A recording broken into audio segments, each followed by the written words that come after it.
Zero Tech. QCI has a training capacity building cell of its equity e-learning portal.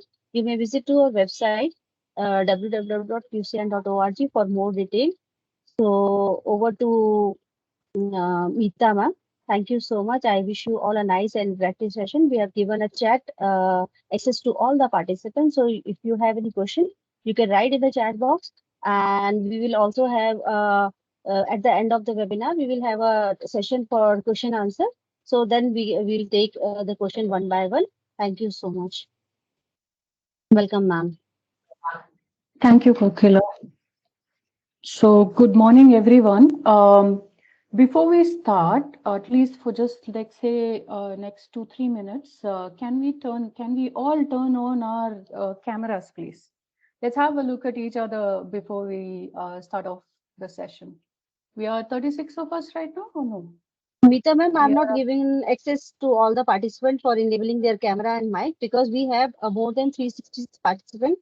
So it will be very difficult to manage the, the bandwidth problem is also there. Just for a few minutes, can you turn it on? Is it possible? Let me see. I'll try. Thank you.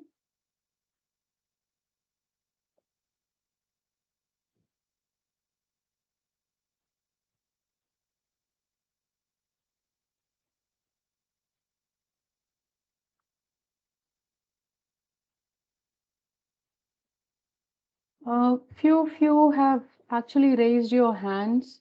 So would you want to say something? Until Kokila turns on your mic, would you like to put it up in the chat maybe? I'm allowing the mic who has raised their hand. So one by one, you can please name, introduce yourself, and then you can ask the question. Meanwhile, we have our IT person Ajit is there, so he will help me out to enabling the camera. So Ajit, please turn on the camera of all the participants. Please allow them and allow the mic also. Ajit, you are on mute.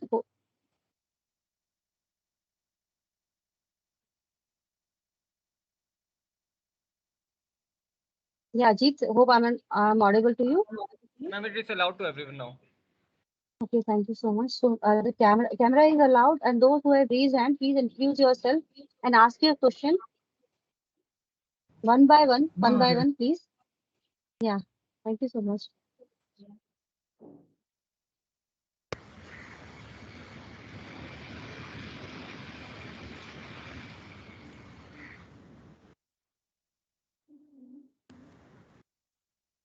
All right. So now that we have access, may I request all of you to turn on your cameras for a few minutes, please?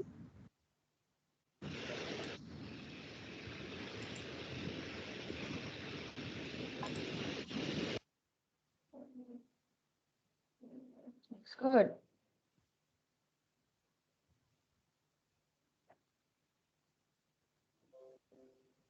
We are already in a virtual mode, we're not able to see people face to face.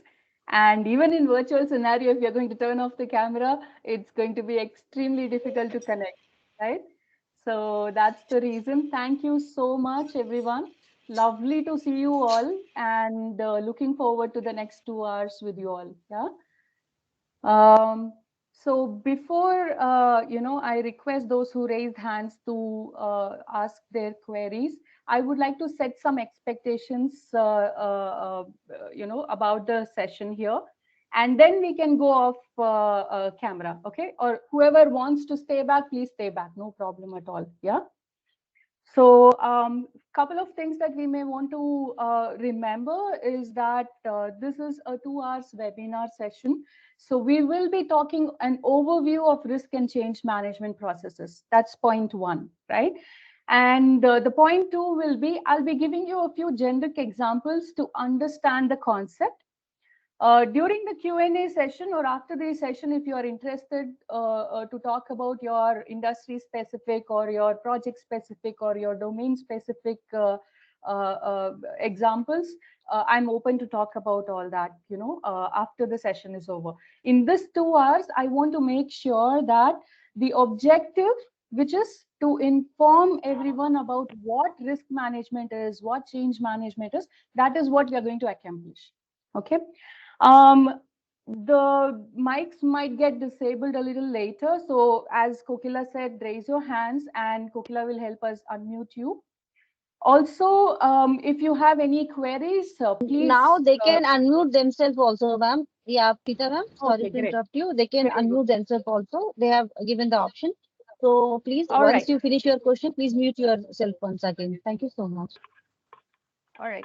So I'm sure we all know how to manage, our decorum here. So we'll give each other an opportunity, and we will go one by one if there are any questions. Okay. The last 15 minutes. This is a Ma'am, I have a session. question. Ma'am, I May have a I question.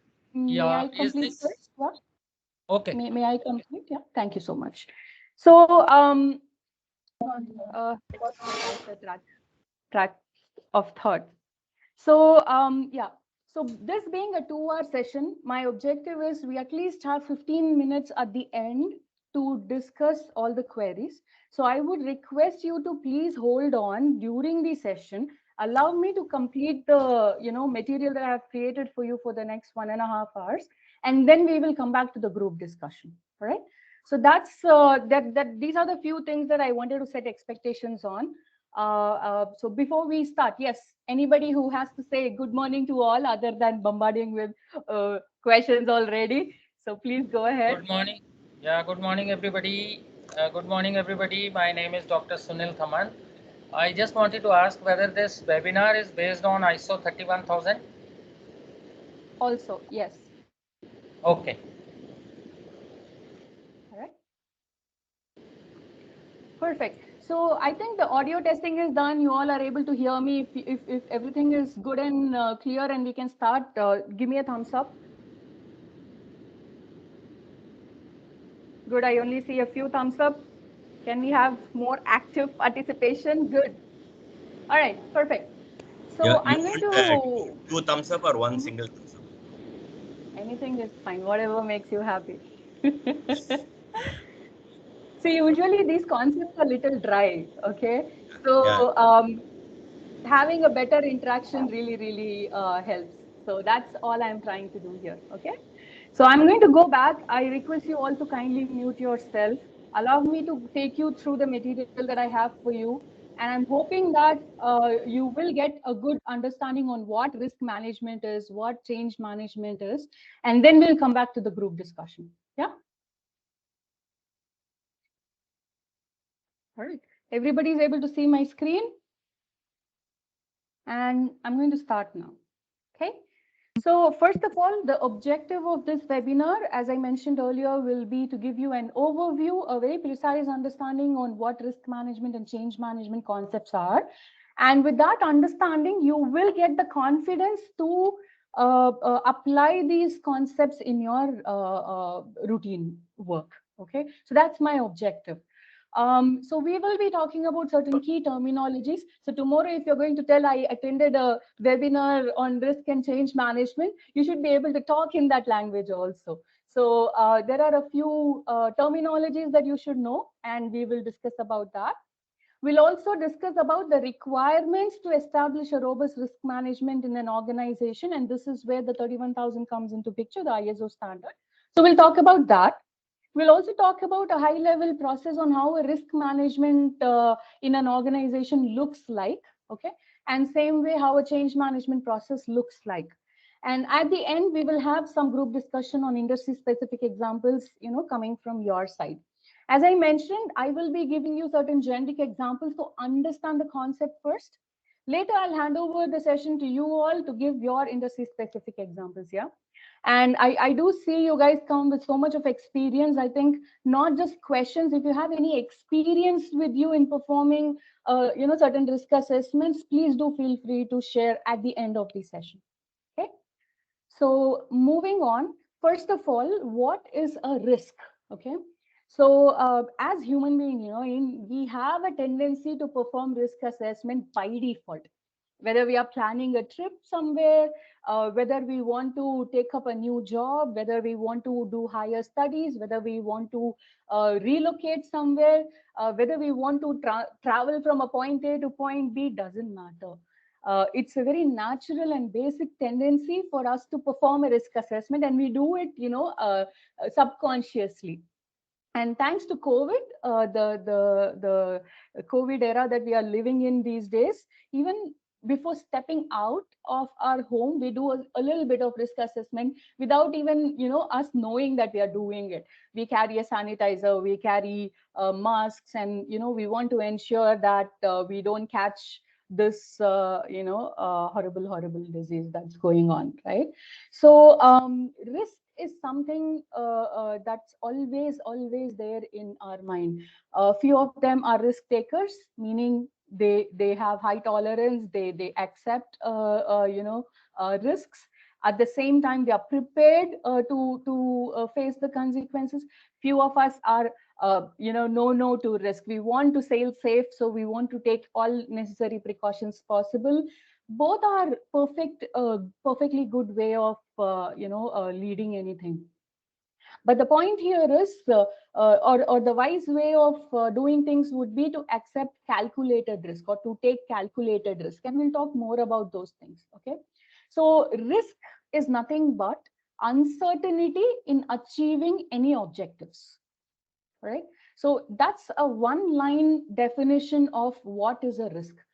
So you have a certain goal. It could be your office related. You can identify any goals, okay? Or the goal could be as simple as stepping out and going to a crowded place to purchase, something that you want to purchase. Objectives or goals could be anything. A risk is any uncertainty that you see in achieving that objective, right? End of the day, you want to achieve your goal. So anything that might stop you from achieving that goal is risk. That is all we want to understand very carefully here. Okay. Now, as I said, subconsciously, we are all prepared, or we all perform risk assessment subconsciously, right? But when it comes to an office atmosphere, when it comes to your deliverables to your customers or your stakeholders, it is expected that you become a little more proactive. You perform risk assessment consciously, right? You document it so that tomorrow you can show evidence that, yes, I have performed risk assessment. Here are my evidences, right? This is the way I have done my risk assessment. So basically, you want to minimize as many surprises as possible.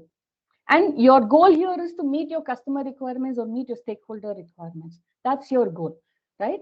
So risk assessment, performing risk assessment, having a risk-based thinking, always thinking what could possibly go wrong and how can I stop it. That's the attitude that we want to live with, right? And we want to create a culture in the organization where I would say everyone thinks about such risks or things proactively, what could possibly go wrong, and take actions. And that is when the culture of continuous improvement, the culture of risk-based thinking will start happening in the organization. All right. And in order to systematically do it, we have processes like risk management, change management, etc. And to give some guidelines on how a basic risk management process should be, we have the standard called ISO 31000, as one of our friends have raised earlier. So ISO 31000 specifically talks about risks and opportunities, right? So the definition that you see here are coming from the same ISO 31000 standard. So I'm not going to go too much detail into it, but in a layman language, risk is any uncertainty in achieving our objective, and thinking about risk all the time makes you more proactive, reduces the surprises you may have, and then ensures that you have good customer satisfaction going on, or your stakeholder satisfaction going on. Yeah. So we are here to build that proactive culture and minimize any kind of surprises. So that is how we are going to do it, is what we're going to see in next 1.5 hours. So that's a quick short introduction. Yeah, what is risk management and why do we need to have that risk-based thinking? Now, there is a very beautiful word called opportunity. All right. So it's things are not always risky, right? As I said, different people have different tolerance to risk. Smart mind might look at a risky situation into an opportunity. So basically, uh, it depends on what is the consequence of an event. All right. For example, let's say the COVID scenario itself. It is an unprecedented situation that we are facing, right? A huge risk to health, to our life. We have seen a lot of fatality happening, but we are getting a grip to the situation gradually over the last couple of years. However, in this same situation, you see this as an opportunity for a few domains also. For example, pharmaceutical. For example, all the small scale industries manufacturing masks and sanitizers. You would have seen one of the memes flying around that talks about the dolo, how dolo, which used to be a very ordinary thing, has become an extraordinary thing just because there's so much fever and there is so much cold going on, and dolo is in super demand. So suddenly overnight, from an ordinary little dolo tablet, it has become one completely in demand tablet. So it is all about the outcome. All right. So any given situation can result in risk if it has any negative impact, can result in opportunity if it has any positive impact, right? So risk management primarily deals with any kind of negative impact, because that is where you lose. Actually, you don't want to be in a situation where your customer satisfaction is not met or your stakeholders are unhappy, right? But there could also be situations where today it feels like a risky situation, but you can see what all opportunities you have to, develop and, upskill and increase your business, increase your revenue. So it depends on how we look at things, and it depends on what impact or what are the consequences of a particular event in achieving your goal.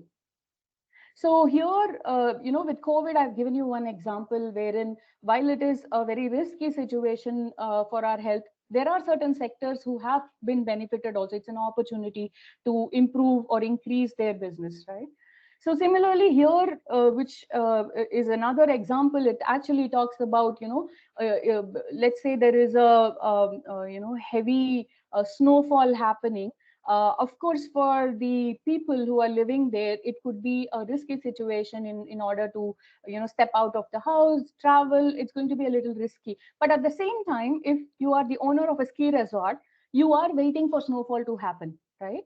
You are waiting for snowfall so that you can have more audience coming in, have more tourists coming in, and you can have run your business, your seasonal business that's happening. So for one person, it is an opportunity. For another person, it's a risk. So everything depends on the context. Everything depends on what is your goal and whether this particular situation is helping you to achieve it or helping or stopping you from achieving your goal, right? So everything depends on consequences. Positive consequences of any event would result in an opportunity, and negative would result in a risk. All right. So we should look at both risk management as well as opportunity management in any organization. All right. So that is where you're looking at things in a 360-degree point of view. So that's a quick understanding on what is risk and what is opportunity. So far we have understood what is risk.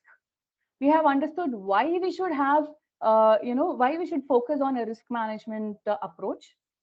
We have also gotten a little understanding on ISO 31000, which helps you develop a basic functioning risk management process in your organization, depending on what your goals are, right?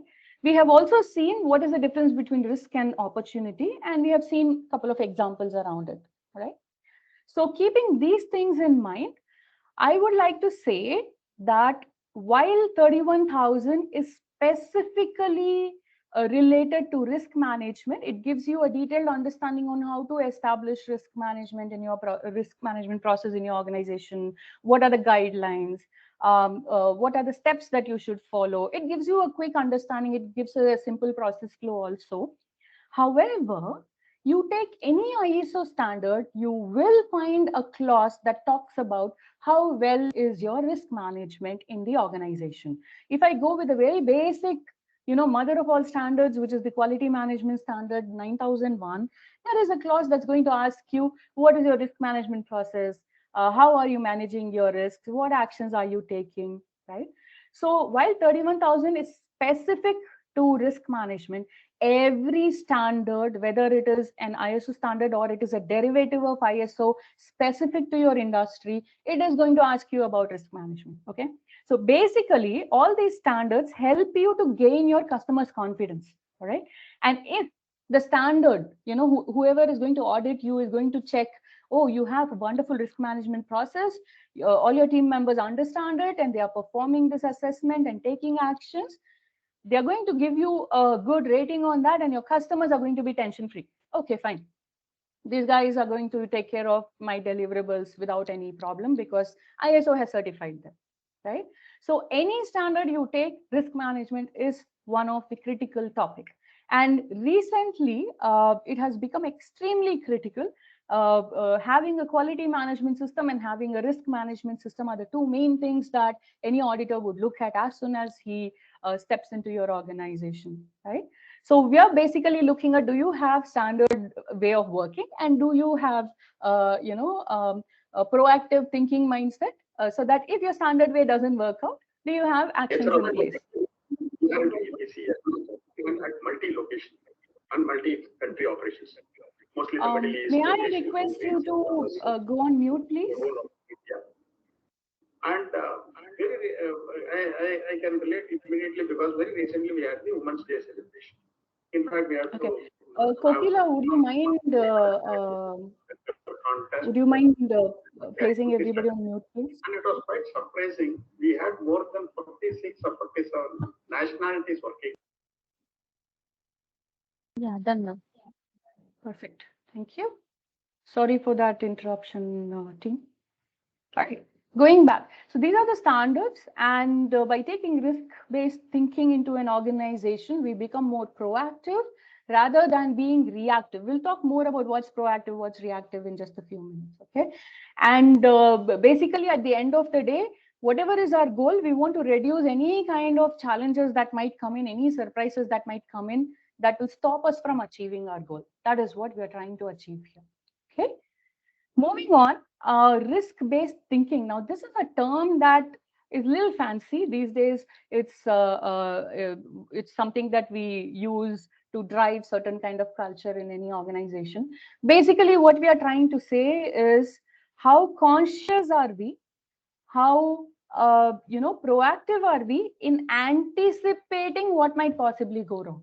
Okay, so being proactive can be achieved with this kind of thinking, risk-based thinking. And when I say risk-based thinking, obviously we want to make sure our goals are achieved, but more importantly, how do we make sure that we have a complete 360-degree view of possible risks that can happen is by going through all of these.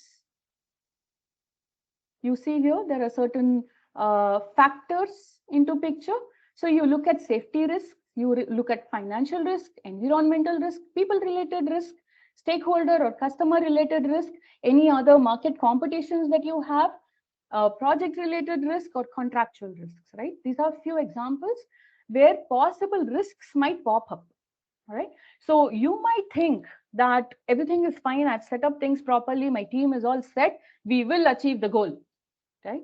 You may think like that, but you will have to go through each point one by one to ensure you're not missing out on anything. So that step-by-step approach is what risk management process is going to enable you with. All right. So risk-based thinking is nothing but a proactive thinking wherein you look at every factor that could possibly affect you from reaching your goal, achieving your goal. Okay.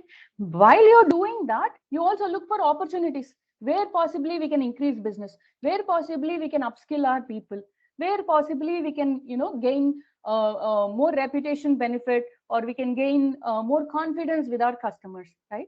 Even when there is a problem, you are going to fix it immediately and you're going to give a very transparent report to your customer. He will not be worried about the problem anymore. because he has the confidence in you that you will fix it. Even in future, you will fix it. So these are all the opportunities that presents itself with any kind of situation, risky situation that comes along, right? So risk-based thinking is the culture that we want to create. And that culture will only come with awareness, right? So sessions like these, webinars, and if you're interested, probably in future, we can have a one-day training session. I will show you a quick curriculum on if we are going to have a one-day training session, what all will be discussed, because it's going to be much more detailed. So that might interest you. So at the end of the session, I'll show you that as well. But then all of these sessions talking about risks, being courageous to look into those risks and then treating them really brings in that risk-based thinking. And not just the leadership. Every employee in the organization should think about risk in whatever work he is doing, right? Only when every employee starts thinking like this and stands up and says, you know what, I think this might fail here. That is when we can say that our organization is in the right track. When the employees are enabled and empowered to really step up and say what risks they are seeing. All right. So that's the culture we want to create, and risk-based thinking is how we can achieve that particular culture of continuous improvement. Okay. So moving on, this is a quick understanding on risk management process. So we actually follow the same old PDCA cycle, plan, do, check, act. But in risk management process, you see, first of all, establish a context. So you need to understand clearly what your goals are. What is that we want to achieve, right? And then next step comes risk identification. And for risk identification, one excellent best practice could be to follow a checklist, all right? So it is not humanly possible, even if you're like amazingly experienced, like 30, 35 years of experience you have, it is not possible for you to remember all possible risks that might come up in a given process or a given situation. All right. So it's always a good practice at the beginning of your process itself, when you're establishing your process, create a simple checklist. Sit, brainstorm with your team. So it's not a single person activity. Risk management or risk analysis is never a single person activity, because you need to brainstorm. You need people coming from different experience. You need people who have subject matter expertise, and you need people who have management skills as well, right? So that you get a complete picture of things. So you involve more people. So optimal number of people you involve, keeping all factors in mind, you will get a very good outcome. They will all group together and give you a list of things that could possibly go wrong in achieving our goals. Okay, so creating a checklist could be one best practice that you can implement, and use that checklist in a regular basis, and keep updating that checklist as and when you think, oh, this is something that is also critical, I should check it every time. All right. So once you create a checklist and keep updating it with your experience, it allows you to be more robust. All right. So identify risk is a very critical step, wherein you're going to sit down, break down your process or break down the way you're working things out, and identify what things could be possibly going wrong. Remember, all of these things are ahead before even the outcome happens. So that is where proactiveness comes into picture. All right. And it might sound like a heavy process, but technically it takes about, I would say about 3 to 4 hours to establish a process, including checklist. And once you have a process and checklist, let's say 35, 40 minutes to educate your people. So let's say another 1 hour, 5 hours. 5 hours of investment will strengthen your organization. And then every quarter or every half year or on need basis, like beginning of project, mid of project, end of project, you define when the frequency you want to perform risk assessment, and then just go through this risk checklist. So if you have like 20, 25 points to go through, it would take another 30, 35 minutes every quarter or at every event, all right, to identify risk. So it's really a matter of setting a process in place, educating people. That's a one-time activity. After that, you will see that this particular checklist and this effort that you have put in is going to make sure you never fail in future. All right. So that's about risk identification. Now, let's say that you have identified a potential 10 items as risky items. All right. Then you have to start analyzing this risk, because you cannot take actions on all 10 items, right? So you will identify 10 items as risk, but you need to focus on the top, a Pareto, right? Top 20% of items that have a major impact, 80% of impact in your deliverables. You have to pick those top 20. Now, in order to do that is where you come with risk analysis, right? So you start rating the risks that you have identified. And to rate the risk is where we talk about risk priority number. So this is another terminology that you will have to remember, all right? So we will talk a little more about risk priority number in the next slide, all right? So let's say that you have established the context, you have identified, let's say, potential 10 risks, and then you have analyzed and identified these are the top 3 risks that are critical and I need to work on it. All right. So you start evaluating those risks in more details so that you can decide what action you need to take. All right. There are several actions that you can take. We'll talk about that also in the upcoming slide. Right. So basically what you're doing, plan, do, check, act, right? So you establish context and identify risk. Then you start analyzing your risk and prioritize from the bunch of list of risks that you have. You identify the top critical items that you need to focus on at this point in time. So you can use all your energy and all the resources to address that. Then you evaluate the risk along with this focus and then decide on your treatment plan. All right. So what actions would you be taking is what you will do. And you see here, communication and consult. This is nothing but bringing the right people into this discussion. So if depending on what your goal is, you need to bring the right people who can give you advice, who can give suggestions on what could be the possible risk, what actions we can take, right? And at the same time, parallelly, when all these activities are happening at every stage, you will monitor and review whether everything is going fine, right? So for example, you have a checklist already in place, but with the help of the consult and communication that you're having with your team, you see, oh, one more checkpoint I need to add. Then you monitor that checklist and you review that checklist. You add that one point, all right? So that going forward, you don't miss out on that. So this is a very continuous process that happens, and it involves a lot of experience. You don't have to be, immensely experienced, but you need to gather experience as you perform the exercise, all right? So you will see a huge difference between the first time that you do this exercise versus the 10th time that you do the exercise, all right? And that shows how much you're learning through the process over time, all right? So this is a simple process, and all your process steps will revolve around this particular process flow. And this is again coming from 31,000. So I am trying to keep it very simple here by referring to a guideline and ISO standard that is already available, instead of providing some example process flows, because all those example process flows will fall back to this particular basic structure only. Okay? So establish a context, identify possible risks in achieving that goal, analyze the risk, evaluate the risk, and then treat the risk. While you do all of these exercises, ensure you have the right people in the team to communicate and collaborate with, and keep monitoring every step of the way. So this is the process that we follow in terms of risk management, all right? And when we spoke about risk analysis, this is how we rate the risk, whether it's a low risky item or a high risky item. So we'll talk a little more about it in the upcoming slides.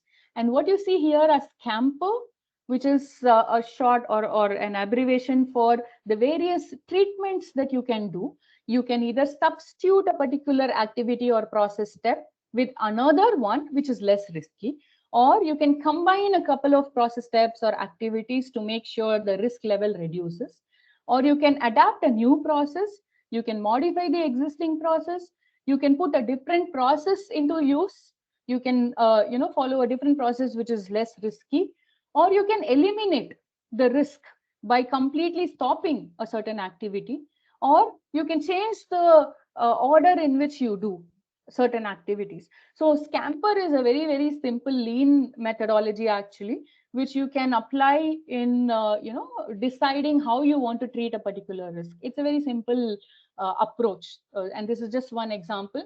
As I mentioned, this being a webinar, I'm giving you certain insights, very high level though. But in a one-day training session, we'll go much more in detail and we'll see practical application also. So I'll show you the curriculum later. So this is a understanding on risk management process. Now coming to risk analysis, which I said we'll talk a little more.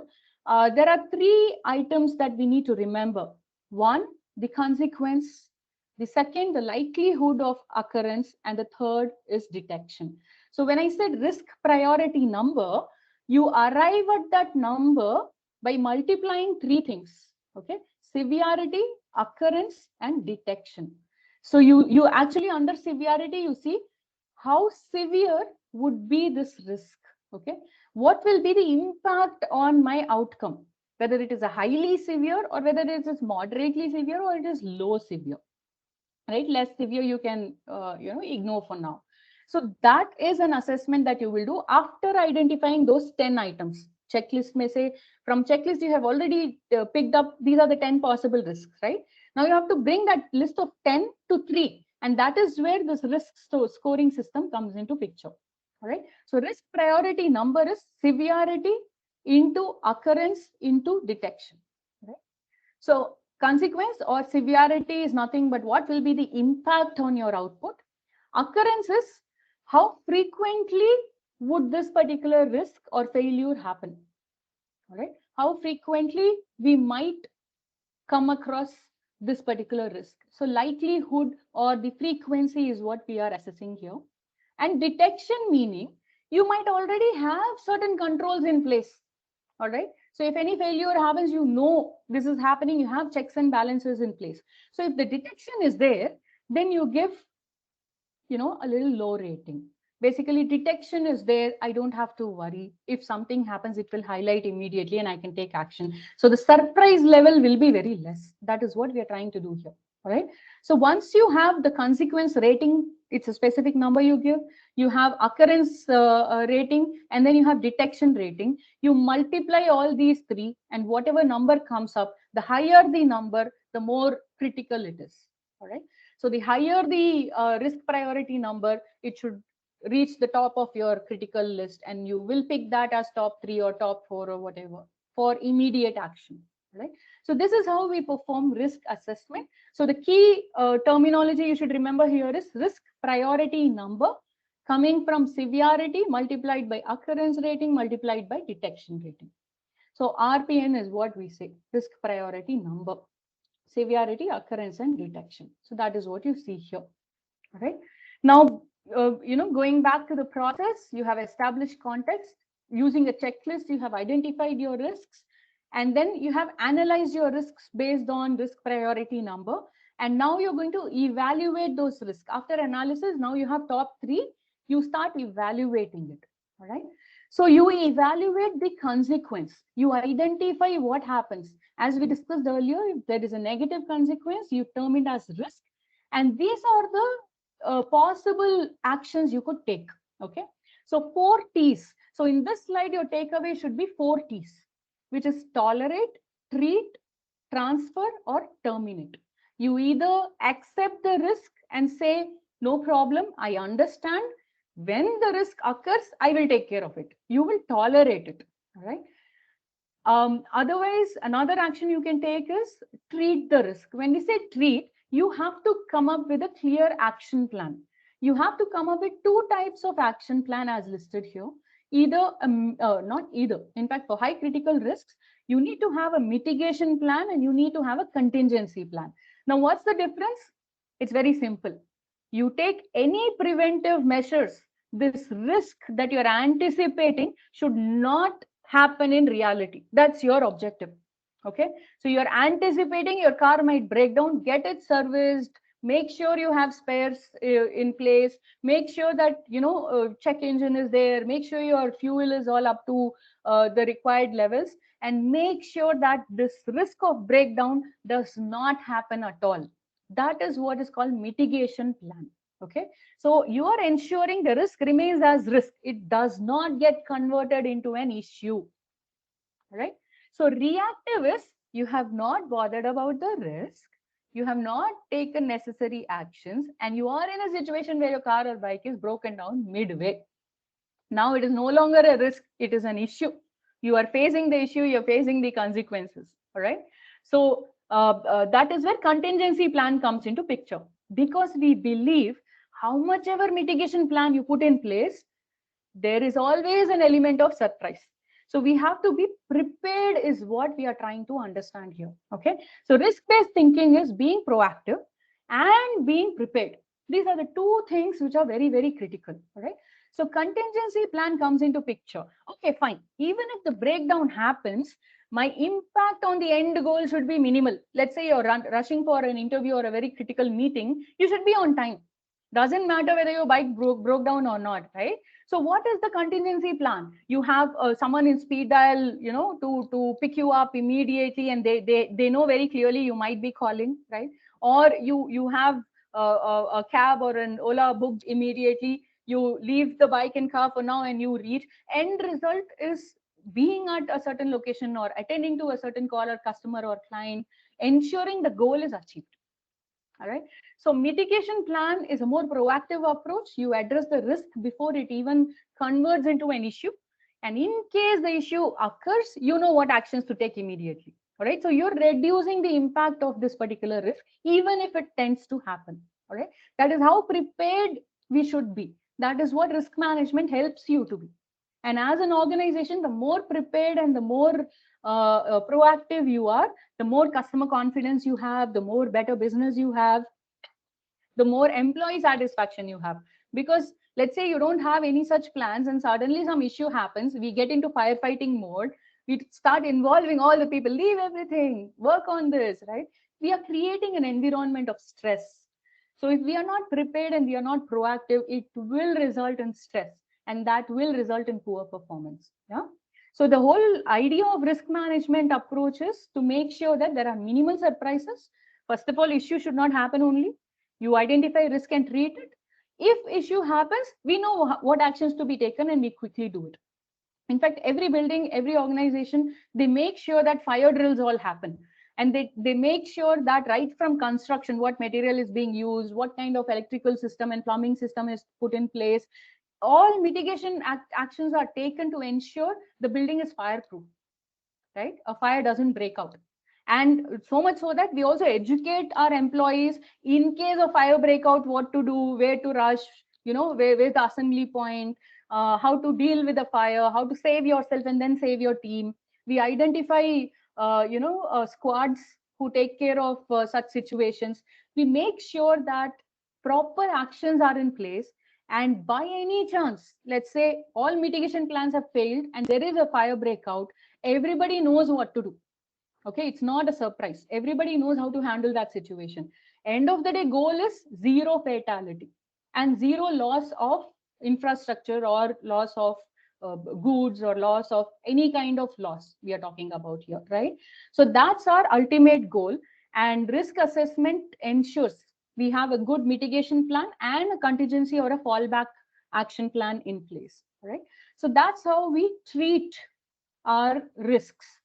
And in scenarios, we can also transfer the risk. Let's say we take actions in collaboration with the stakeholders to make sure that this risk can be addressed in the next quarter, or this risk can be transferred to another team or department who is more skilled to address it, or who has more information or more authority to address certain risks. So that is where transfer comes into picture. And terminators, to completely terminate this activity at all. When we don't perform this activity, there are no chances that the risk will occur, right? So wherever possible, we can terminate a certain activity or certain approach as well. So these are the 4 T's that we may want to remember, the type of risks that we take. And here there is a simple graph that says when to take such risks. So we have impact and we have severity.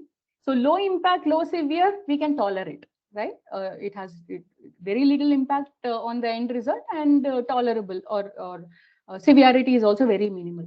But if severity is high and impact is low, we should still treat it. If severity is high, impact is high, see if you can terminate it, because it's very, very risky. Chances of your mitigation action to fail are there. Chances of your contingency implementation could be, failure could be high. So see if you can actually change the process completely in such a way that you can terminate this risk at all. Or if it is a low impact, low severe but high impact, then see if you can transfer the risk, right, to another party who has better skills and better infrastructure to handle such risks. So these are the various actions that you need to take. Coming to opportunities, don't have to explain much. You pursue that opportunity and see how you develop your business, your reputation, your relationship with the customer, and how you make sure that you use it to your benefit. So based on consequences is what we identify what type of action to be taken. If it is an opportunity, pursue it, see how well you can benefit out of it. But if it is a risk, 4 T's come into picture. All right. So far what we have seen is a risk management process. So you establish a context, basically that's goal setting or clearly defining what you want to achieve. Identify risk, you can use a checklist, brainstorm with the right people, come up with a checklist so that you can keep ticking off whether this is a risk, yes, no, this is a risk, yes, no. It becomes much simpler and easier and you won't miss out anything. Once you identify out of, let's say, 25 items in the checklist, there are 10 risk points. You start analyzing the risk, and that is where your risk priority number comes into picture. So higher the number, the more critical it is. So from the list of 10 items, you have reduced it to 3 items, 3 top critical items. Then that is how you are evaluating the risks to identify. Now this top 3 will be your focus. You evaluate what kind of actions you need to take, and that is where action plan comes into picture. So remember the 4 T: tolerate, treat, transfer, or terminate, and make sure you have mitigation and contingency plan in place for all the severe risks. Okay, mitigation is a more proactive approach. You make sure that the risk remains as a risk, never gets converted into an issue. And then contingency plan is nothing but ensuring that in case the risk turns into an issue, how do we address it? So in real time, what actions we need to take is what is contingency plan, right? So that's the action planning we are talking about, and that's how we treat the risks. Treating risk is nothing but execute your action plan, make sure that the impact on your end result or the goal is minimal. Your stakeholders are not impacted, your customers are not impacted, right? And while you do all of these things, there is a monitor and review. Constantly keep checking how things are working, keep improving how things are working, and keep the right people in consult and communication. Okay. So this is a very simple approach, and it might look heavy, it might sound heavy, but once you start doing it step by step, trust me, it's the simplest exercise you can do, which has very huge impact or very huge benefit in your organization, right? There are risk experts. In fact, there are few organizations where there is a specific team for risk assessment. They perform organization level risk assessment, domain level assessments. So it's a very expert niche skill as well, but it is not something, everybody can do. It's just a matter of having whatever we do in our personal life, how calculated we are when it comes to taking risk. We just need to show that same approach in our. Sir मैंने आपको email check कर दिया था तो website Yeah, Meeta ma'am, You are. there is one question from Sinha that I will can take RCA. the questions at the end. I'll take the questions at the end, please. Okay, fine. Okay, Yeah, so thank Subhra, we are going to take the session at the end of the webinar around 12:50. I will address Q&A all the session. questions. Yes, I will address all the questions actually. Okay, thank you, Kokila. So, and also thank you everyone for the patience. I just want to ensure that the message is conveyed so that when we answer questions, we can always go back to the, points that we have discussed, and we can refer back to these points and, understand these points better with all your questions and examples, right? Thank you so much. So this is about risk management action. So far, just a quick summary. We have seen what is risk. We have seen why someone has to be have risk-based approach or risk-based thinking. What is the difference between risk and opportunity? We have also seen what are the requirements, why there is so much emphasis on risk management in any organization, right? And then we discussed also about risk-based thinking and creating a culture wherein, every employee or every member of the team has the thought process of thinking about risk and being proactive. And that is the best culture that you can have in any organization. Coming to risk management process, establish context, identify risk, analyze risk, evaluate risk, treat risk. Context setting comes from your customers or stakeholders. They set the goal for you. Identify risk using a checklist. That's the best practice you can do. Then shortlist the more critical risks using the analysis of risks by RPN method, severity into occurrence into detection. Then you evaluate those top 3 prioritized risks to take necessary actions. And for actions, you have 4T method, right? And when it comes to action plan, ensure you have a mitigation plan that's solid, that ensures that the risk doesn't get converted into reality. And in case that happens also, you have fallback plan or contingency plan so that your end goal is not affected. So that's about your risk assessment and action planning, right? Now, we were talking about monitor and review, right? Review and monitor. So let's say that you have a checklist of 25 items.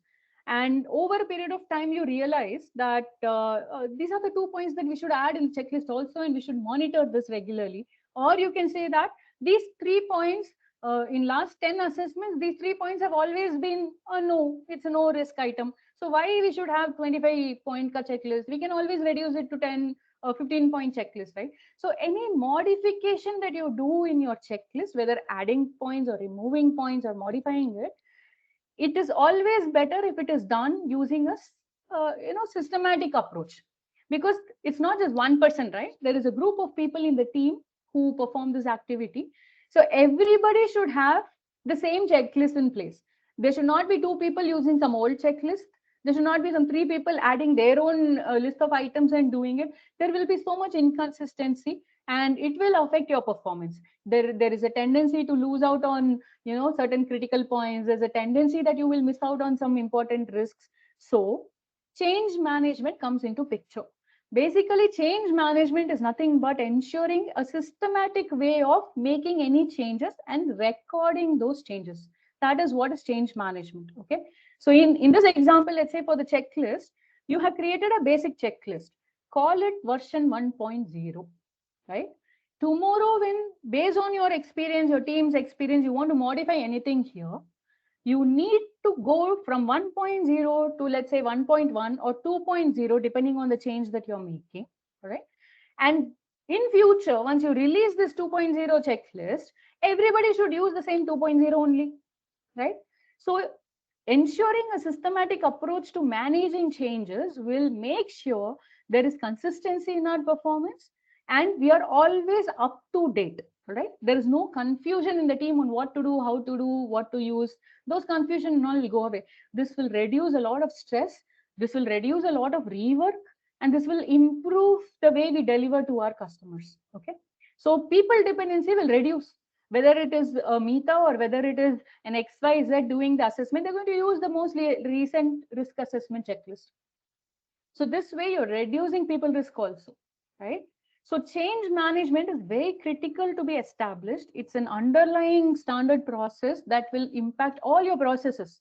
Make sure any change that happens to the baseline document is always documented, is always recorded, right? And to strengthen it, nobody should just walk in and make changes, right? We don't want such things. So you identify a group of experts who will approve the changes. So that is where a change approval body comes into picture. So you raise a change saying that in my experience, we should remove these 2 checkpoints and we should add these points. These are more critical. So as an expert, you're saying this. So you discuss that with the change control board and explain and justify how it will have a positive impact on the activity you're doing, get their approval and then make changes. So there is checks and balances, right? So there is a certain responsibility assigned and evaluation will happen much stronger, and it will make sure that changes don't happen left, right, center.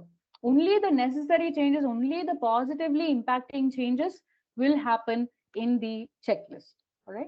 So that is what is change management, and it goes hand in hand with managing your project, managing any activity that you're doing. And this is just a quick example of a process flow, what steps are involved in change management. So you first of all raise a new change, then you submit the change in a certain format. That is how it is accepted, so that the panel who is going to review your change suggestion, they have all the necessary information. And then you get the necessary planning in place. So in case the change is approved, how would you want to implement it? What changes you will make? What impact will it have? So you do all those impact analysis and rollout plans. Then you get the approval from, I'm sorry. Then you get the approval from the change control board. And once your change request is approved, you go ahead and implement the change, announce to the team, hey, you know what, we've got the approval, all your suggestions have been accepted or rejected, then give a feedback why it got rejected. And then let's go ahead and implement this change and start using the newer version of your process or checklist or any activity that you're doing, right? So this will make sure that everybody is on the same page, everybody performs the activity in a standard approach, right? And most important, after implementation, you remember while submitting, you said, oh, it will impact us very well. It will reduce our effort. It will improve the quality of the work that we are doing. You have to go back and monitor whether those benefits are happening. So it's again a plan, do, check, act approach only. So you plan for the change, you get the necessary approval, you implement the change, you educate people, and then you go back and review. And then again, if there are any further changes to be done, you follow the same cycle again. All right. So change management is a very beautiful concept actually, which will reduce stress. It will reduce variation in the output of your team. It will improve performance. It will keep everybody on the same page. So following change management is an extremely important step. And as simple as you can do is extremely better for the organization, right? So this is about the change and the risk management, the basics that we need to know, the certain key terminologies that we need to know, and the concept, or basically it's a philosophy, it's a culture that we want to have in mind, right? It may look very systematic, but in your mind you're doing it like in fraction of seconds, right? You want to step out of the house, okay, possible risk, I might get infected, right? So what you do immediately, your mitigation actions are, if you have to terminate, you see, instead of me stepping out, can I order online and receive it, right? You're reducing exposure completely. But no, you have to step out. Then you come up with a contingency plan. You have your sanitizers and masks and whatnot, right? So we are doing risk assessment all the time. We are doing it. Just that I'm here to show you a more systematic approach of doing it in your organization. That's about it, right? That's all is risk management and change management. So before we close, I would like to, go back to our childhood and show you a small, video, which is the story of the grasshopper and the ant. Most of you all must be knowing it. It's just a 2.5 minutes, 2 minutes video. And I think we have good enough time, because once we end this session, I would like to have a small discussion on this particular video and then address all your questions. So I'm going to play the video now, and Kokila, I would like you to confirm whether you're able to hear the video, okay?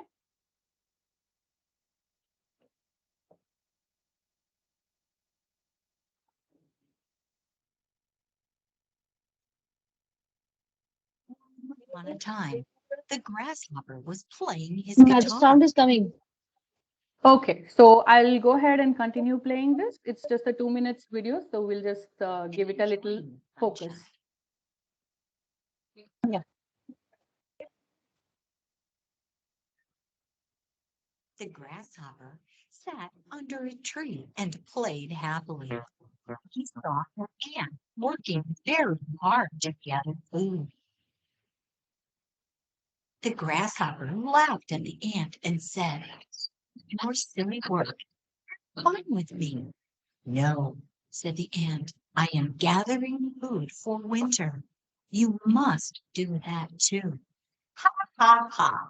Right now I have plenty to eat. Why should I worry now?" laughed the grasshopper. The grasshopper spent the rest of its sunny days having fun. Finally, winter season began.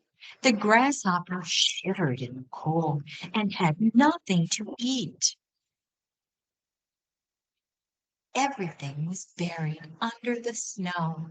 The hungry grasshopper could not find anything to eat.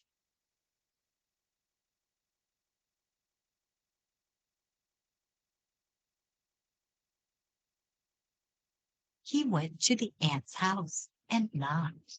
The ant opened the door. The grasshopper cried, "I am hungry. I cannot find anything to eat." The ant felt pity on him. The ant called the grasshopper inside and gave him food. The grasshopper ate happily and promised the ant that he will never waste time before winter. Moral: be responsible and prepare for days of necessity. Right. So going back to cartoon days, right? And if you have small little kids at home, then you must be seeing these cartoons by no choice at all, right? So I hope this grasshopper and ant story refreshed what we have been learning for, I think, ages now, and actually related back with the risk assessment discussion that we had. We'll talk more about it in a while. But before we proceed, I would like to summarize, the discussions that we or the points that I had explained so far. So risk is an uncertainty in any risk is any uncertainty in achieving an objective. That is what is risk. Risk-based thinking is critical and a key to proactive and successful delivery. So risk-based thinking is something that we have to keep in mind and encourage in our organization. Leadership commitment is critical to create a risk-based thinking culture. So it has to come from top down. At the same time, encouraging the every single employee in the organization is also important. So it's a two-way street action, top down and bottom up, right? Risk assessment is a group exercise. So please always remember an effective risk assessment cannot be done independently. It has to be a group exercise. So that knowledge and experience is being shared. Follow a clear PDCA cycle to perform risk assessment, which we have discussed earlier, or I have explained earlier, and we will discuss in a while. Risk priority number helps you to analyze and prioritize the risk. So severity, occurrence, and detection. These three terminologies you may want to remember. Have a smart action planning, for the risks that are identified. When I say smart action planning, it should have both mitigation plan, which is more proactive, and a contingency plan in terms of reactive action plan as a fallback action plan. In case the risk really occurs, what do I do? And while action planning, you remember the 4 T's: tolerate, treat, transfer, or terminate. So all your actions will revolve around one of these four only. So you decide what you want to do and then come up with a mitigation and contingency accordingly. And then follow a systematic approach to managing the change. That is what is the change management we said. And we also saw how important it is to manage change so that everybody is on the same page, everybody uses the most latest material, everybody is aware about the changes that are happening equally, right? And then practice risk approach every day as day-to-day lifestyle to master it.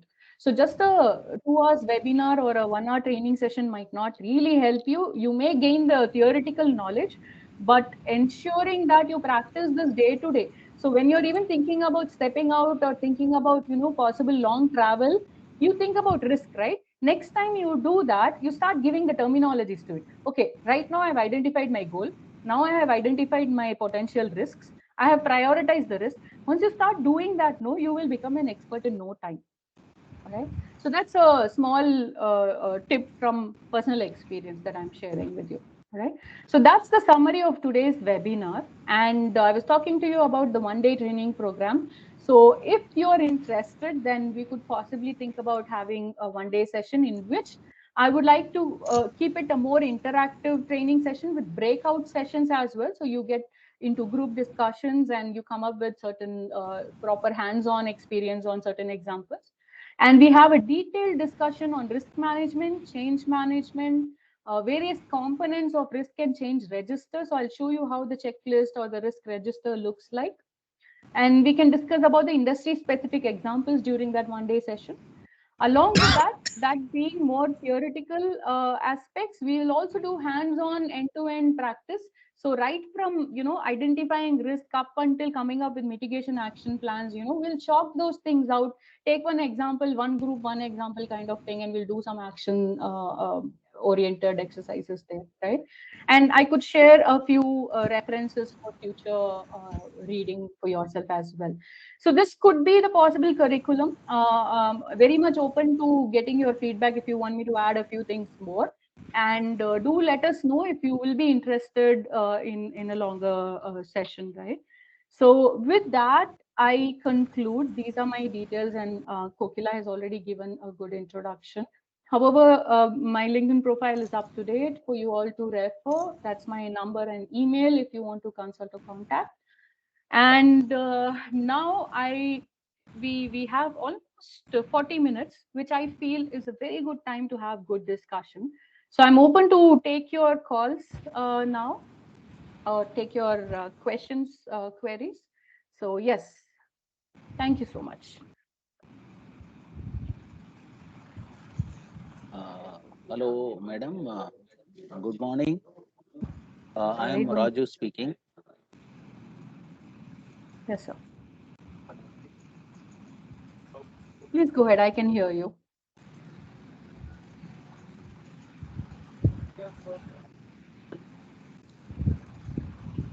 Hello. Hello. Can you hear So me? we are not able to hear your voice.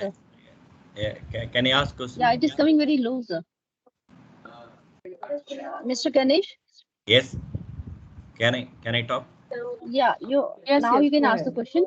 Otherwise, as Meeta ma'am told us that we are going to have this session, Q&A session, at the end of this webinar. Yeah. So please be bear with us. Thank you so much. Yeah. Okay. Can I now ask question? Anything? It's okay. Sure. Okay, Miss Nita. First is I would like to thank you for the very nice presentation. Very lucid, crisp, and simple with common examples, which we are already aware. We are also practicing lead auditors. So you brought some different perspective away to risk management. Only there are just a little, say, like a risk mitigation plan is there is everywhere. Like when you do a mitigation risk, is it opportunity or opportunity has to be a tangible one?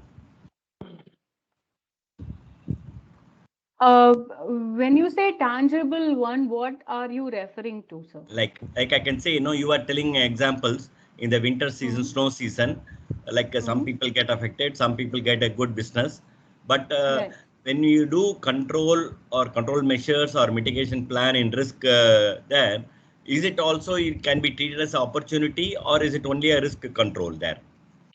No, Because there absolutely. is, It can be treated as opportunity. Absolutely. So yeah, you address the risk part of it and you identify the opportunity, separate it, treat it separately. yeah, So the point here will be to bring clarity. So first yes, of all, you address the risk because that's going to positively affect your goal, right? So we want to yeah, make sure that you are out of risk first.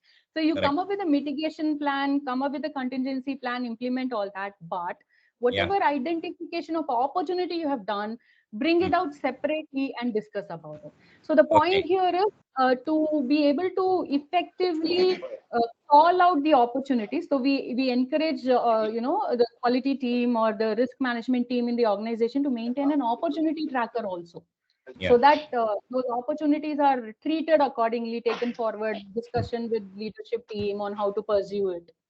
Right. That's fine. Only just little more on clarification. So Yes. it may not give you in anything specific opportunity. Only thing is you are managing your risk and avoiding any risk related issues happening. Correct? Uh, Possibly, it really depends on the situation. Correct. But Correct. Correct. our goal when we do risk assessment, our goal is the current goal should not get affected. My customers, my stakeholders should not get affected, right? Correct. Correct. Everything else is like a bonus for me. Yeah. Because Yeah. when you perform a risk analysis, it's such a beautiful exercise. You get insights on so many things actually. So you need to keep making a note without getting distracted, address Yeah. the risk, and then go back to the opportunities that you're talking about. So yes, Exactly. I would agree with you. Very nice. Anyway, is it possible? Yes, absolutely. We will be Yeah, sharing the Ganesh sir. presentation. Hello. Yeah, we'll share the presentation after receiving your feedback. Yeah. So after the session, I'm going to share the link for the feedback. Okay. And those who have shared the feedback, we are going to share the link for the presentation. And as you know that we are recording session, so we'll share the link for the recording of your YouTube channel, so that you can go through the channel and then you can have the recording of the session as well. Thank you Okay. so much. Yeah. Thanks, Meeta ma'am. Once again. Madam, I You're am very Balwant Rai. welcome. Hello. Yes, Can sir. I ask? Yeah, Yes, sir. Madam, Please I go. am Balwantra at this side. I am a lead Yes, sir. auditor for 9001, 14,001, and 45,001. Mm-hmm. Your this presentation was very beautiful, and I think people need to learn about what you are saying. Most of the organizations are those certified for 9,000, 14,000, 45,000. But this requirement, the clause 6.1, which has come into the standards, is hardly understood as at now by the Yes. industry and those who are certifying and certified both. So my question was how to spread this knowledge, because Hmm. this QCI is if they are interested in making this opportunity, I'll call it an opportunity to learn, and this risk management and opportunity idea, if it is to be understood by the industry for the benefit of implementation of all these standards, I think there is a need for this kind of programs to be held Mm-hmm. very often and very soon, because the time is passing out, and people may like to capture what you are saying. They are not Absolutely, sir. understanding. Now, what to I do think, about it? um, Yeah, yeah, how sure, to sir. go about So, it? That is the most important thing. right. The So way you Balwant, have explained, yeah, go ahead, sir. the way you have Go ahead. explained, I think people need to understand in that language. Otherwise, Hmm. everybody will say risk management means risk out of safety. That's all. Hmm. True. Very true. Very true. So thank What I you, first of wanted all, to for. want to impress upon you, that Mhm, you communicate your this program very mhm. widely, and through QCI or through Government of India schemes, let the people be organized, and then declare your dates, and then let people, like I came to know about this yesterday evening through this mail. Maybe people are not knowing, they might have missed, they might not have time to attend to your this lecture, maybe they are busy somewhere else. But I think this lecture, the way you have explained, is the need of the hour and needs to be addressed throughout India if we have to update our industry or Yes, sir. implementation of management standards. Thank you. So Balwant, sir, first of all, thank you so much for bringing this up. It's definitely very, very important, to create awareness. That's, I feel, the first step. And most importantly, I really like the way you said that it has to be communicated in a very simple language. Sometimes, we fancify, glorify all the quality concepts so much that it feels like you need special skills to implement those things. It's not like that, actually. So the Yeah. language in which we create awareness is also important. And I'm also a lead auditor, and I strongly believe that the lead auditor community, I think, has amazing influence. We have amazing reach, and we can take that as an opportunity. So when I audit, whether it's internal or external, when I audit, I don't see it as a fact finding exercise, or rather fault finding exercise. I see it as a fact finding exercise. And when I'm Yeah. calling out a non compliance, I also share with them possible actions they can take. So a Correct. lot of learning and education happens at that time itself, and knowledge sharing happens at that time. So that's point one. Second point is, probably we from QCI will take this as a feedback. Maybe sharing a notice ahead, or spreading it in more channels, we can look at it. I'll also talk, in the back end, to see whether we have online courses available. As Kokila mentioned, there are online courses available as well. So Yes, we yes, will yes. see We have a, whether. yeah, Meeta ma'am, we have a e-quiz where all the online courses are available. So you may visit our website and there you will find the details. Right? Right. So Thank we you. will see, Balwant sir, whether there is a course for risk assessment and whether it can be improved further, or if it is there, then we'll probably promote that, right? And as Kokila said, you can also reach out, look at that website as well. But at the I same time, I can think train the I can from trainer. my side also, I can also from my side also, tell people about your program and ask Absolutely, them to attend absolutely. to. Because, this is what Absolutely. people have to understand. I am with DNV for the last 15 years, and before this concept, we started in 2006 as managing risk. And risk-based thinking was introduced in the standards based on the Right. research done in this work, in this field by DNV mostly.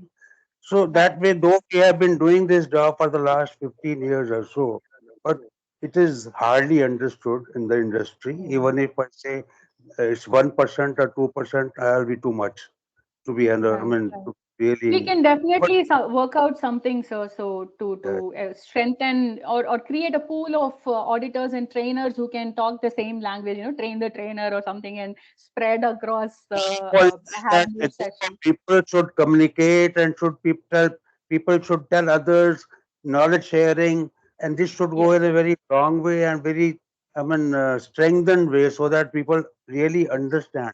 If auditors Yes. understand, and then nothing will happen. If the person who is managing the work, he understands, then only something like happen. Like you said, your core Absolutely. team and other people, they hardly know anything about all, and they don't have time to perhaps even think about it. This is my Right. feedback on the subject. Thank you so much, sir. Thank you. Thank you. Anybody else who would?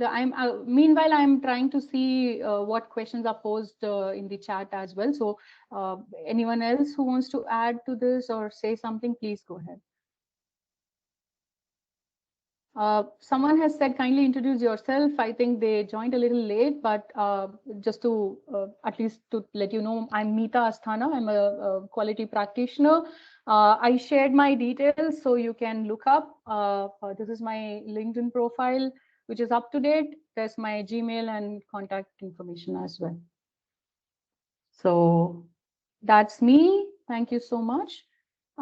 Anybody else who would like to add something, ask any question? Good morning, ma'am. Can I ask one Good thing to you? morning. You sure? And you can call me Meeta. Perfectly fine. Yes, ma'am. Ma'am, actually, I need to understand whenever we need to show any documentation or like any risk assessment details to the auditor, whenever our internal audits are going or external audits are going on, can we just show RCA CAPA only, or like we need to show that risk assessment tools also, like Oh, qualitative or quantitative tools in detail, good or question. we Good can only do. question. Hmm. Yes, ma'am. Go ahead. Ma'am, whenever auditors are asking for any kind of risk assessment ways in our organization, can we just Yeah, show yeah. RCA CAPA only, or like we need to show any quantitative or qualitative method like severity and this risk priority number based things? Entire tool we need to implement, or like RCA CAPA is enough for the risk assessment part? Right. So, what was your name again? Sorry. Ma'am, Shubhda. Shubhda. Shubhda, thank you for bringing this up, because these are while we do a lot of activities in our office, in the organization, in the team, many a times we actually, where we fail is to present ourselves. Okay, we will be doing a lot of things. We must be thinking, oh, we are very well prepared and all that, and after audit, we all will be sitting with our hands in the head and thinking, ayo, how this audit has gone, right? So it's more to do with how we present ourselves. Now, an ideal situation will be you show an example of take one risk and show how you prioritized it, how you identified it, how did you analyze it, how did you. So basically, in audit, what happens is, first question we ask is, do you have a process in place? And when you say yes, we have a risk management process, we ask you to show one example and walk us through the process. That is what, these are the two questions. At least that is what I ask. It shows very clearly, how things are working in the organization. Now, if you have a tool in place that has end-to-end example, excellent. But if you don't have a tool also, at least me as an auditor, I'm not going to grade you down.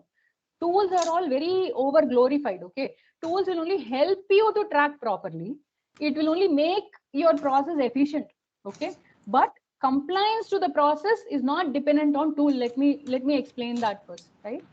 As long as you are performing all the steps documented in your process and show examples of it, we are good. Now, if you're going to just show me kappa, RCA and kappa, which is nothing but root cause analysis and kappa, corrective action, preventive action, which is basically a mitigation action and a contingency action that you're talking about. Okay, you are only going to address these 2 points: analyzing risk using your RCA, and then what actions you are taking. What about the first 2-3 steps, right? So you need to now decide, go back and see, how did you identify the risk? How did you prioritize the risk? Then your RCA and CAPA comes into picture for analyze and evaluating risk. And then action plan, the CAPA actually gives you the action plan, right? So I am not looking for a tool as an auditor, but I'm looking at process compliance, and you will need to show me evidence end to end. Does that answer your question? Okay, ma'am. Thank you so much, ma'am. Can I add something, Madam Mitaji? Oh, please go ahead. Please go ahead. Mitaji, I'm Balwant Rai. Can I add something? Yes, sure. You see, this word kappa means preventive action. People should understand that preventive action word has been completely taken out of all standards, and that's why the risk management has come into being. So we are still going with kappa. I think corrective action followed by risk management, that is more important than doing kappa. Am I right? Yes, sir. And I generally don't insist so much on terminology. I agree that kappa has been removed from the standard perspective. But if you look at, an employee or a quality associate who is working on these things, as long as they are doing these activities and they understand what they're doing, I am good. So, and during my feedback session, during education, I will tell them, going forward, instead of calling it kappa, call it mitigation and contingency. That's about it, right? So the essence of the activity is there. Terminologies can be any terminologies, right? So as an auditor, I don't want to score somebody down, but you are absolutely right. The employee should know what are the requirements from a standard and how to present. Thank you. Thank you So very yes, much. I agree. Yes, ma'am. I'm just adding same thing. One more point. This preventive action itself has been replaced by a risk management with a proactive approach. So there was no need for any preventive action. That's why I think it has been taken out from the standard, right? And Shubhra, that is why, you don't hear RCA kappa being spoken about a lot these days, because the terminologies are different. We are doing the same thing only, okay? Correct. But the Yes. terminologies are little different. Terminology is And for different. you Yes. to, exactly, for you to stay up to date and for you to say, oh, I'm today's quality associate, then you will have to talk that language. That's the only difference. And that is where these webinars and training sessions should help you. You should Correct. talk the right language and you should present yourself better, because most of the organizations are doing these things, but how you're presenting yourself matters. That is the game plan. So one more point, I would just want to ask you. You are based on your presentation. You have brought all the other systems, management systems, risk assessment, correct? So if your organization is ISO 9001 quality management system is certified, when they do a risk assessment, will the other risk related to environment and safety health also can be, addressed as part of the risk in 9001 certification requirement? See, will it also will, because that is also truly a risk only, correct? Every organization will have this risk also, right? Absolutely, sir. So I see this in two ways. Okay, so I'm going to wear two different hats here. Now, if I'm an auditor hat, if I'm wearing an auditor hat and my objective is to audit from a 9001 perspective, I will not score if they have not identified environment related risk. I will not penalize them or mark it as a major NC or minor NC, but I will educate them that you should look at this also. Okay. But if I'm going to audit from an environment standard perspective, it will be a major NC.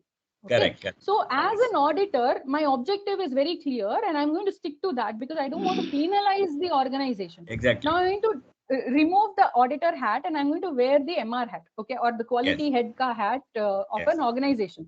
Now, only because my organization is focusing on 9001 right now, I will focus on such activity. Correct. Let's say tomorrow an environment thing comes up, then my same risk assessment activity, my same team has to do it in a different way. Correct. So it is a waste of time for them. No, same risk assessment activity they have to do multiple times. So Yes. instead, when I'm creating the checklist for them as a quality person, I will Yes. add the environment related, safety related, all those Health aspects I related. will add in their checklist. So Okay. you should always think from a quality standpoint. I believe you should think from the operations standpoint, because Yes. we should use as minimal time of theirs as possible, because they have their own operations to work on, right? Day-to-day activity. So Yes. if I give them a robust checklist with all these things in place, they have to perform risk assessment once, and I can show that same evidence to all standards. And I can Yes. tell, yes, we are doing risk assessment for environment, we are doing risk assessment for this, that, everything I Yeah. can show. So Yeah. it really depends on what hat I'm wearing. Correct. And my objective will be to ensure that minimal effort goes into from operation standpoint, yet it is effective enough so that our organization is always safe. Always That is taken how. care when various perspective. Correct. Exactly, exactly. Excellent. Yeah, Very but nice. I will Very not nice. And penalize them Yeah. Yeah. if That's I'm true. focusing Your on. Yeah. explanation is very good. Yeah. but Okay. madam, under the Thank you. clause of infrastructure, the 9001, I think some observation can be given if I'm not. Observation can be given, no problem. That's why I said major, minor, or observation OFIs, we have to be very clear about it. Yeah. You can always give it. See, one reason why external auditors are called is not just to sign off, certify, saying that, oh, you are certified. No. We are here to also educate them how better they can do. Because ISO anyway is only minimum requirement, right? Yeah, But for yeah. an organization success and continuous improvement, they should do more than minimum. Basic is minimum, but they should not settle there, right? So we can always give them feedback, we can always share knowledge, we can give good examples from other industries, without naming, of course, confidentiality and all that. But we can always educate the teams to strengthen and better their process and risk based thinking approach. Yeah. Very nice, madam. Very nice. Thank you. Welcome. Hi, Mita, Vivek this side. I have a Well, question. Hi, Like Vivek. you said, good afternoon, madam. My name is Uh, Venkatraman.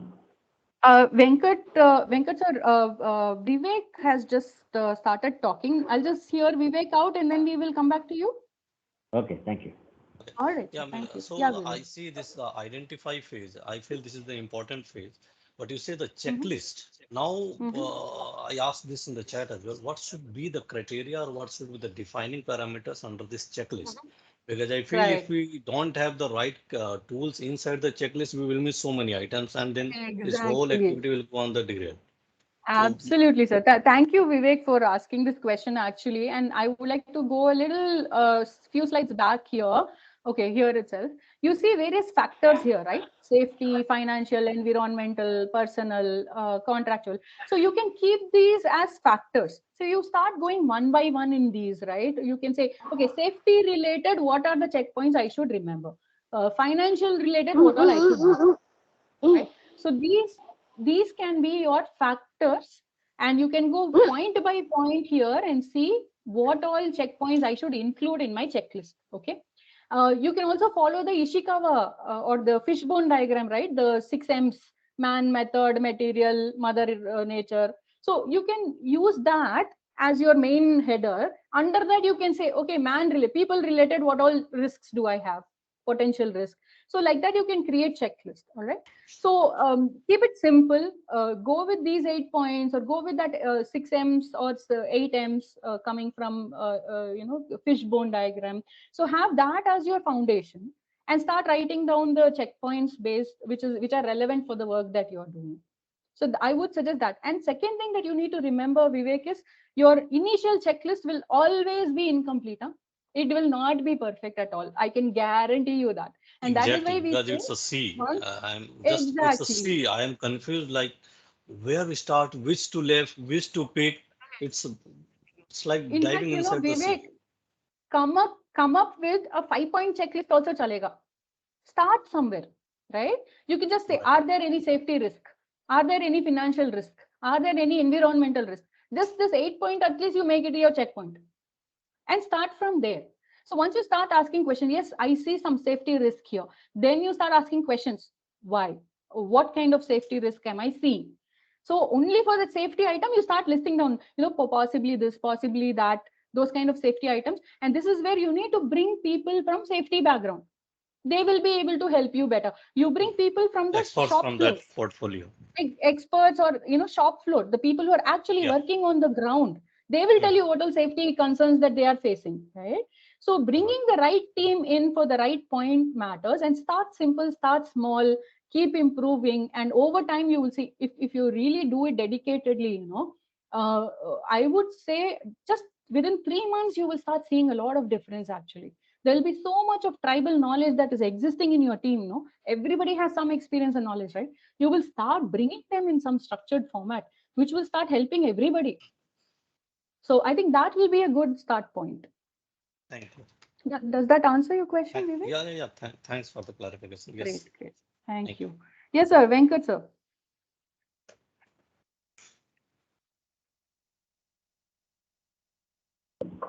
Thank you, Mitaji, for the nice presentation. Welcome, sir. I was just going through the presentation and the material with whatever you have presented. One of the basic questions which comes to my mind, I'm basically a consultant on management systems for all the international standards, ISO 9001, 14001, 45001, 50001, all this. Okay, I'm from Director of Quality Growth Services. We are one of the leading training and consultancy organizations dealing with this. Now, as you mentioned about the topic itself, risk management, okay, and the risk assessment. In these ISO standards on quality or environment or any of the management systems, they do not talk anything about risk assessment or risk management. What they want is, they want to determine the risk, okay, based on the various issues, internal issues, external issues, interested parties' requirements. So the most important part, even before the risk management or risk assessment is done, to determine the various issues related to quality, environment, health and safety, and then based on this, the risk has to be determined. And one thing I would like to point out here is, and in your slides also you have mentioned it as to identify risk. Okay, actually, I think it should be determining the risk. When you say determine, you need to be having a criteria for determining the risk. As you said, it must be based on the RPN, on severity, likelihood of consequence, or likelihood of occurrence, and the likelihood of detection. Okay, so you may have the various scoring given for all these based on quality, environment, health and safety, or whatever, wherever you want to consider the risk. Okay, so determining the risk is the main point, and how to determine the standard is not talking about how to determine. So that every organization will have to have a criteria for determination of the risk. So the more understanding which is required for the industry is with respect to the determination of the risk, maybe what all are the factors which need to be considered with respect to quality, with respect to environment, with respect to energy management. All these, they need to be considered to determine the risk. Not just identifying the risk may not be sufficient.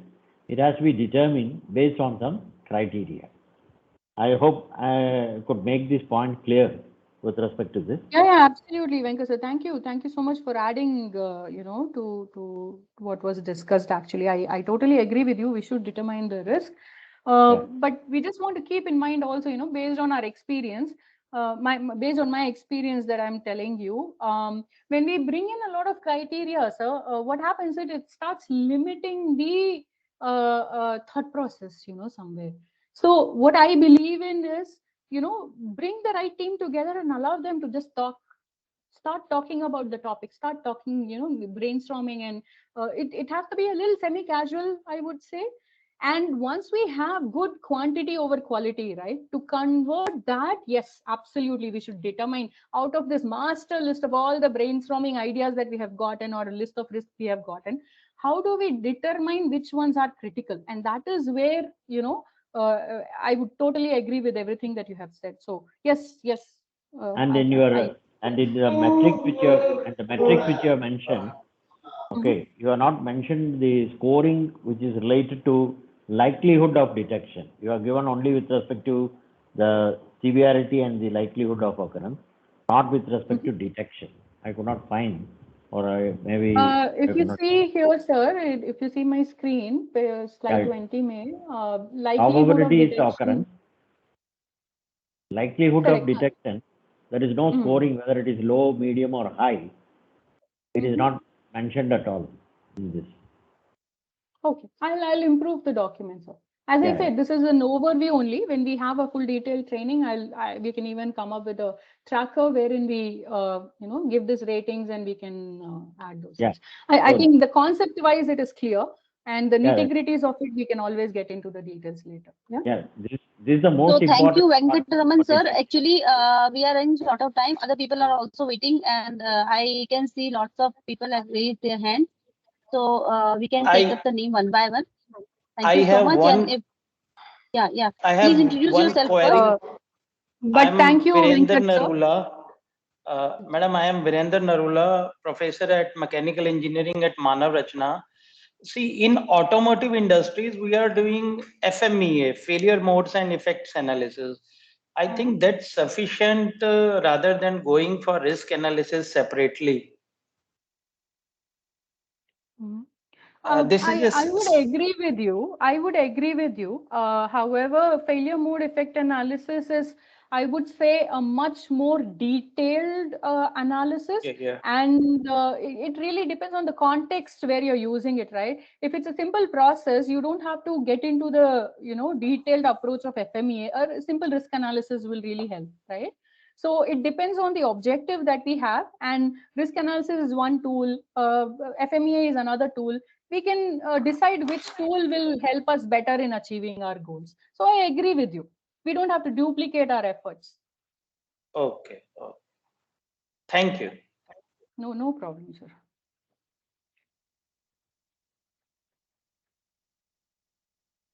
Yes. Anybody else? I see people dropping out as well, so it's perfectly fine. We still have about 113 people. Good afternoon, ma'am. Yes. Yeah, Mr. Somesh Chandran, have you asked your question, Somesh sir? Please unmute your mic and ask your question. There was a lady who started asking. Actually, I couldn't. Yeah. Good afternoon, Gracie. ma'am. Gracie is there. So please introduce yourself so that we can to know like who have already asked the question. Yeah, my name is Gracie, and I come from Radial India Private Limited. So my question is, we are already doing this risk analysis. So process wise, is it necessary to make an industrial risk of all the risks which have got a very I mean, the severity is more, or where it is we are not able to find some solution? Is it necessary to keep a register of all the risks which cannot be attended to, which cannot be treated? Is there any requirement like that? I will give you an answer for this, Gracie, in two parts. First part is very simple answer of mine will be yes. But I would ask you back a question saying these industry risks that you're talking about, even if you cannot take actions, what impact does it have on your goal or the motive that your business is running for, right? So if you think as per industry, this is a possible risk, but in my organization, it doesn't have much impact. You can choose not to register it. But I would suggest that you still register it and tag it under one of these actions. Tolerate, treat, transfer, terminate, right? When you say tolerate, all you're trying to say is you are aware about the risk, you are aware about the impact, and you have decided to tolerate it. You're not going to treat it at this point in time, right? But at least that awareness is there. So it is not a complete surprise when tomorrow something happens. You estimated it to be a less impact, it actually was high impact. It will be a learning for you, basically, right? But if you don't even register it, then tomorrow you will be clueless actually, right? That from nowhere this particular risk has popped up. So we don't want to be in that situation when you know it is a common risk that in industry, all businesses are facing. Might as well record it, tag it under tolerate, wherein no mitigation or contingency action will be taken. Okay, Madam, ma'am. can I add with an example of industry risk? Sure. You see, industry risk, like in the most of the industries are using gas cylinders, very much too much of usage. Now, though PISO is the regulatory body, but they are not doing anything. There is a lot of risk in gas cylinders. There is a lot of risk in gases, which the consumer, like an industry who is using the gases or cylinders, may not be aware of. But the risks are known. I mean, not even known to the user. So that risk, if we don't identify and use the an incorrect cylinder or incorrect gas, so that will become a very big, risk. So I think adding industry risk is a very important thing, considering the process we are using. So my question was that we already have a process-wise risk. Is it necessary to consolidate all the risks which, like Madam told, that which cannot be treated or which cannot be? We have got a process-wise risk. My question was, do we gather everything and make a consolidated risk for review, or we can leave it at the process-wise itself? Yeah, Gracie, my answer will depend on what impact these industry risk has in your process or product, right? Okay. If you think that it has an impact, I would suggest, even if it is a low impact, but you think, yeah, this is something that we should watch out for. This is something that we might want to reassess maybe 6 months later. If you have any of that gut feel, right, please go ahead and record it. That will be my suggestion. But don't invest time on action planning for it just yet. You mentioned it as the treatment type will be tolerate. We have accepted the risk and we will address it when the time comes. That is what you're going to say. All right. Yeah, And like this. Mhm. Yeah, ma'am, like this Russian-Ukraine conflict. So we have taken that into consideration during our recent review. But as you know, that many things are not in our hand. Out of your control. Exactly, out of your control. But this is an excellent example, Gracie, because you have to watch out for it, right? Because you have a gut feel that it may have an impact in future, or it might cause some disturbance to your regular routine activity, right? So it's always better to note it down, add one line in the register, and then call that treatment as tolerate and put it under monitoring section. Yeah, we've addressed this, but just how to handle it, we were not knowing. Yeah. Presentation was good, ma'am. Thanks a lot. Thank you, Gracie. Thanks for the question as well. Yeah, ma'am, we have Mr. M. Ganesh also. Mr. Ganesh, if you have any questions, so you may ask, unmute your mic and ask your question. I Mr. asked M. Ganesh. earlier. Anyway, thanks very much for the opportunity. Okay, thank you. All right. There are a few questions, interesting ones in the chat section also. Sakshi has asked, I'm not sure if she's still there. Sakshi has asked, how can we monitor our risk? So basically, I would have touched on these things on a more detailed session, but I'll just give you a quick overview. Risk assessment is a continuous activity. Okay. So let's say that you have, as per your process, you want to perform a risk assessment once in half a year. When we say once in half a year, once in every 6 months, you want to conduct an assessment, it means you are going to follow this end-to-end process at least once in every 6 months. That's what you're saying.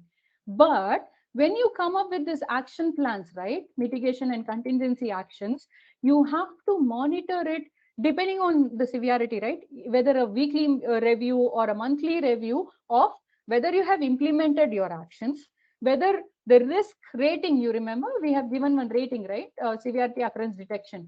So let's say that risk priority number was very high. That's why you prioritize. But once you have actions in place, your detection rating will go down, right? Because you have a good mechanism in place for detection and everything is on track, then your risk priority number will start reducing. Okay. So from a red section, you will come down to a green section. From a high risk area, you will start coming down to low risk area because you now have better methods in place. You have better detection mechanism in place. You have action plans in place. That risk is no longer high risky. Right? So you will have to monitor your action plans and you have to monitor your risk priority number at least on a monthly basis, I would suggest. That is how you monitor your risks actually. All right. And then sometimes what happens, despite you putting in so much actions and efforts in place, that risk would have occurred, and then you would have definitely come up or faced some issues. Okay, you knew this was a risk, you put the action in place, and still you got a situation where it became an issue, right? At that time, it's after fixing the issue, you have to go back and analyze what went wrong, what did we miss, why did this risk get converted into an issue, right? And that is where our learnings come into picture. So in a detailed training session, we would discuss, we'll end with how to document the learnings that we have from this risk analysis and action planning, right? So maybe you will have to update your checklist. Maybe the way you're doing risk priority number has to be improved. Somewhere something has been missed. Maybe you need to bring in different kind of people who will give you better suggestions, right? So that is how we monitor risk. It's a continuous exercise. All right. But when I say continuous, doesn't mean you have to invest so much effort. Okay. It's a weekly half-an-hour review or a monthly half-an-hour review. And then 6 months once, let's say 2 hours you invest in doing. So it is not a very high effort eating exercise actually. But if you do it systematically, you will be benefited. Low effort, high impact exercise. This is. Does that answer your question? Sakshi, I'm not sure if she's still there, but I hope this answered the question. Yeah, we have technically 9 minutes more. Anything else, any feedback that you would like to share now? Anything you think I should improve? Would you be interested for a longer training? Maybe in the chat box, you can say yes or no. If this training was helpful, and if you think, we should have a longer session. Chat box for me not working. So Okay. definitely we can extend a more longer duration with the more specific examples relates to our activities, and definitely you are able to give a good presentation that will help expanding our knowledge and value addition. Right? Madam, one Absolutely. last clarification, Madam, one last clarification. Sure. These risks which are talked in the class 4 of any international standards like 9014 or 45001, these are basically deal with the business strategic risk. See, for example, many people conduct a SWOT analysis, pestle analysis. They all deal with the various stages with respect to the organizational level. That is your business risk strategically. But people sometimes do get confused with respect to the risks that are associated with the environment, for example, pollution norms or safety risks, let's say from the accidents. They're all activity based, they're all work related risk. Whereas this risk which we are in general talking out is about the business strategic risk. What is the organization is going to face in terms of total uncertainties. So that is what is dealt in the classes 4 of any international standard. That is what I think. Can you clarify on this point?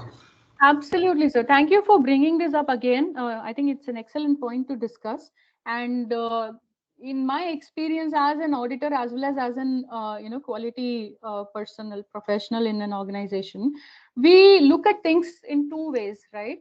So while the ISO standard, it actually when an external audit happens, right, and they come for ISO standard audit, the whole organization presents itself as one unit. Okay, so when we do that, in this context, the risk assessment talks about the strategic and business risk. Absolutely.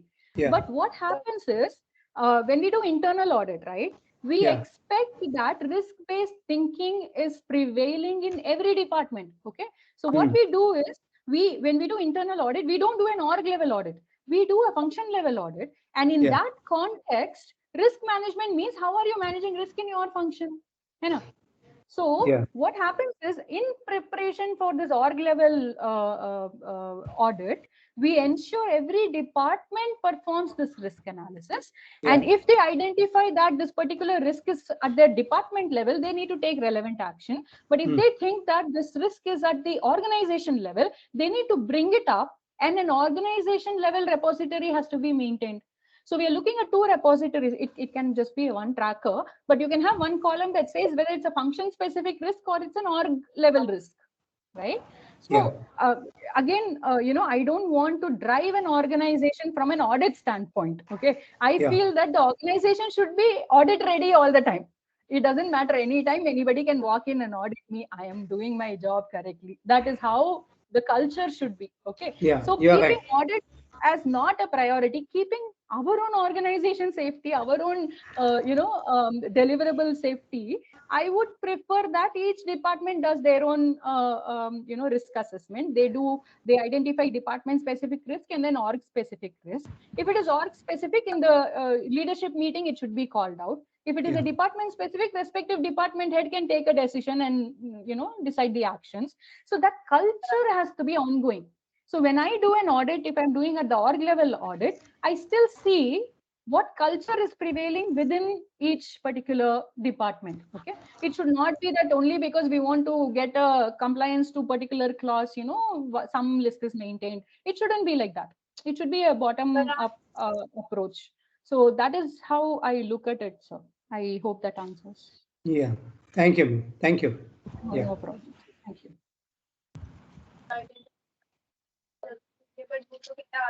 Yeah. Ikrar, you have asked, how do you identify whether the risk is high or low? Basically, we go with that risk priority number I was talking about, right?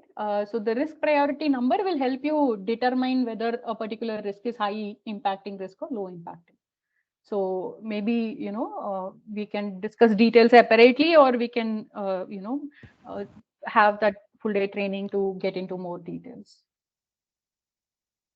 And if I do see many of you have mentioned that we should have more longer trainings also, I would request you to kindly put this in the feedback as well, so that we will have an idea of how big a batch size would be, and we can plan accordingly. So my humble request will be, please, first of all, please do share feedback. And second of all, in the feedback, you can mention, if you're interested to have a longer session, so we can plan accordingly. Yeah, sure. All right. So I think we have 4 more minutes, and if no more questions or queries, I think we can call it a session. I'll just show you the contact details once again. You can connect if you have any concerns or queries. And I would like to thank UCI and all of you all for patiently staying back. I'm glad we are able to finish within 2 hours, because that's also an effective training. If we take more time, that is not effective. So I hope this was helpful. It was enriching, and you have better understanding about risk management than what you had 2 hours ago. I hope in 2 hours you were able to get better clarity.